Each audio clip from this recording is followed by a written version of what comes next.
নমস্কার। নেপালে কিন্তু কোনো বৃষ্টিপাত হয়নি, কিন্তু তবুও নেপাল আজকে ফ্লাডের জন্য জর্জরিত।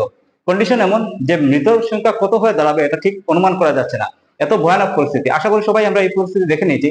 কিন্তু এই যে গোটা নেপালের ফ্লাডের কাণ্ডটা, ঘটনা, এইসব আমরা যদি এই বোর্ডটা বুঝি তাহলে একদম আমাদের সামনে আয়নার মতো পরিষ্কার হয়ে যাবে যে আসলে নেপালে কি ঘটেছিল এবং কেন এই ফ্লাডটা এত ভয়াবহ একটা রূপ ধারণ করেছে। দেখেন, এই জিনিসটা জানতে হলে আমাদের বুঝতে হবে যে আসলে ওই 26 অগাস্টের দিন নেপালে এমন কি ঘটেছিল।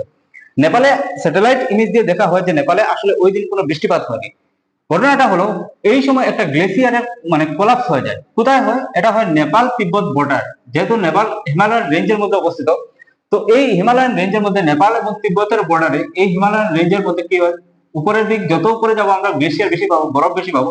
তো সেখানে একটা বিশাল অংশ, প্রায় 5200 মিটার উপর থেকে 1200 মিটার নিচে একটা ভ্যালির মধ্যে এসে পড়ে যায়। ঠিক আছে, এই রিভার ভ্যালির নাম কি? এই রিভার ভ্যালির নাম হচ্ছে লেন্দেখোলো রিভার ভ্যালি সিস্টেম, যেটাকে এই গ্লেসিয়ার এসে স্ট্রাইক মারে। আচ্ছা, এবার যখন মাটি যখন ধস নামে পাহাড় থেকে, এটাকে আমরা কি বলি? ল্যান্ডস্লাইড বলি। এবার যখন গ্লেসিয়ারে যখন এরকম ধস নামবে, এটাকে আমরা কি বলি? এটাকে বলা হয় অ্যাভালাঞ্চ।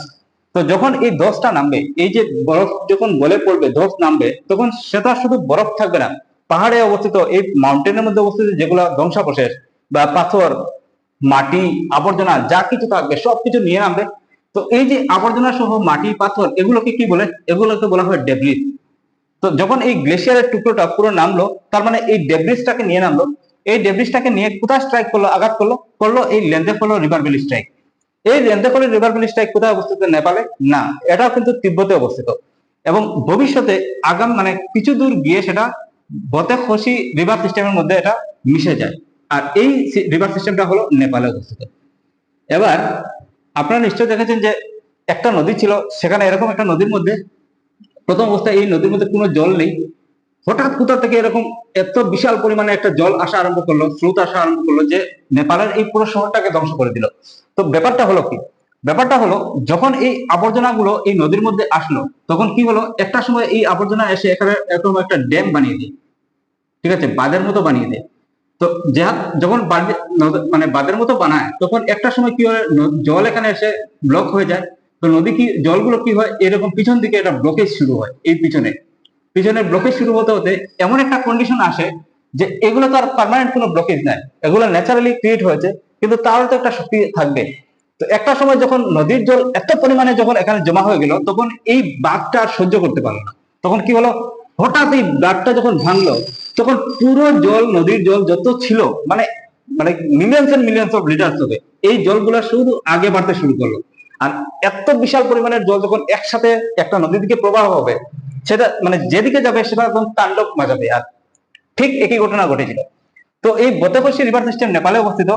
তো এই যে টেম্পোরারি ব্লকেজ আমি যেটা লিখলাম, এই টেম্পোরারি ব্লকেজটা কি হলো, ওয়াটার লগ হলো, এবং আলটিমেটলি গিয়ে সেটা সার্চ রিভার, যেটা রসুয়া ডিস্ট্রিক্ট অফ নেপাল। আমরা যে ভিডিওতে যে ডিস্ট্রিক্টের কথা দেখেছি, সেটা কোন ডিস্ট্রিক্ট ছিল? সেটা ছিল রসুয়া ডিস্ট্রিক্ট অফ নেপাল। এই রসুয়া ডিস্ট্রিক্ট অফ নেপালে গিয়ে এটা আঘাত করলো এবং এখানে গিয়ে সবচেয়ে বেশি তাণ্ডব করলো। ঘটনা আরো ভয়াবহ রূপ ধারণ করলো যখন এই ডেব্রিস গুলা যখন পৌঁছালো ত্রিশুলি রিভার। এই ত্রিশুলি রিভারে পৌঁছানোর পর এই নদীটা, এখানে যতগুলো ছিল আবর্জনা, যত সময় যাচ্ছে আশেপাশের যত আবর্জনা, এগুলোকে নিয়েও আগে বাড়ছে। জল তো আর একা যাবে না, যত আবর্জনা সেগুলোকে নিয়ে যাবে। তো যত সময় এলো, আবর্জনার সংখ্যাটা আরো বাড়তে থাকলো। তো একটা সময় গিয়ে যখন এই ত্রিশুলি রিভারে পৌঁছালো, তখন পরিস্থিতি আরো ভয়াবহ হয়ে গেল।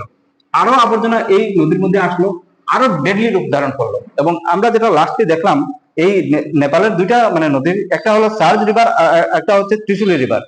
এই দুই রিভারের আশেপাশে যে জনবসতি ছিল, যে টাউন ছিল, বাড়ি ছিল, সবগুলো একদম ভেঙে তছনছ হয়ে গেছে। এবং এই ভিডিওগুলাই কিন্তু আমাদের সামনে আসছে। অতএব এই যে নেপালে যে ফ্লাড হলো, এই ফ্লাডের আসল যে সূত্রপাত, সেটা কিন্তু আসলে নেপালে ঘটেনি, সেটা ঘটেছিল নেপাল তিব্বত বর্ডারে। এবং সেটা প্রবাহের সাথে এসে এসে নেপালে আসলো এবং নেপালে এত ভয়াবহ রূপ ধারণ করলো। তো আশা করি এই ভিডিও থেকে আমরা বোঝা গেল যে ঘটনার সূত্রপাত কোথায় ঘটে এবং আলটিমেটলি এই ডেডলি রূপটা কোথায় এসে ধারণ করলো। তো যাই হোক, আমরা একটু বুঝলাম। আমরা সবাই প্রে করব যে নেপালের সব মানুষ যাতে আবার স্বাভাবিক ভাবে বাঁচতে পারে এবং সবকিছু পরিস্থিতি আবার যাতে নর্মাল হতে পারে। ভারতের তরফ থেকে যে ত্রাণ সামগ্রী, এগুলো অলরেডি পাঠানো হয়ে গেছে। যেহেতু আমরা নেপাল, আমরা জন্ম থেকে শুনছি আমাদের মিত্র কান্ট্রি, তো ভারতের একটা দায়িত্ব, একটা বড় ভাই হিসাবে ভারতের দায়িত্ব পড়ে যে নেপালকে সাহায্য করা, এবং ভারত তাই ঠিকই করেছে। দুটা ফ্লাইট অলরেডি আজকে বিকাল পর্যন্ত চলে গেছে, এখন লেটেস্ট ইনফরমেশনটা আমি জানি না। তো আশা করি সবকিছু সুস্থ হবে, ঠিক হবে, এবং নেপাল আস্তে আস্তে আবার তার ফ্লোতে ফিরে আসবে।